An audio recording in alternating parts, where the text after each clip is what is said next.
Ce soir-là, les locomotives discutèrent de la situation. Herbert veut se débarrasser de nous, dit Gordon, mécontent. Il n'a pas besoin de tunnel, ajouta Henry.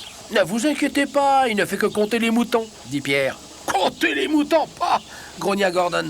Il compte le nombre de locomotives dont il va pouvoir se débarrasser. Il va voir demain à quel point je suis utile. Thomas aurait voulu parler de la cour de récréation des enfants, mais il fallait d'abord résoudre le mystère d'Herbert et du visiteur important. Le lendemain, Gordon était en route pour aller chercher son train.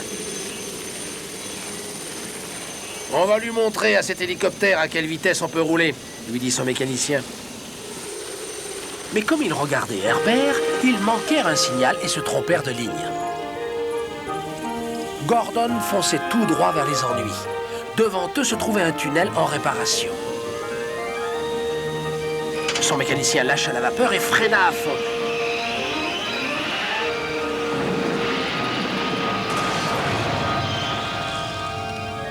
Mais il était trop tard. Thomas vint dégager Gordon avec la dépanneuse. Le gros contrôleur gronda sévèrement le mécanicien de Gordon. « Est-ce que Gordon va être envoyé à la ferraille, monsieur ?»« Qu'est-ce qui te fait penser cela ?»« Parce que les locomotives pensent que le visiteur important est ici pour voir si Herbert peut nous remplacer, nous autres, les locomotives. » Le gros contrôleur éclata de rire. « Eh bien, les locomotives se trompent, et tu ne devrais pas écouter les rumeurs, Thomas. Ce monsieur construit une nouvelle cour de récréation pour les enfants. Il était plus facile de repérer un endroit adapté depuis les airs.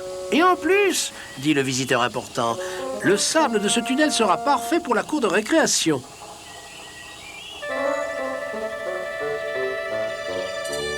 Le gros contrôleur utilise toujours Herbert pour survoler l'île. Mais maintenant, toutes les locomotives savent qu'Herbert ne les espionne pas. Il se rend tout simplement très utile, à sa manière.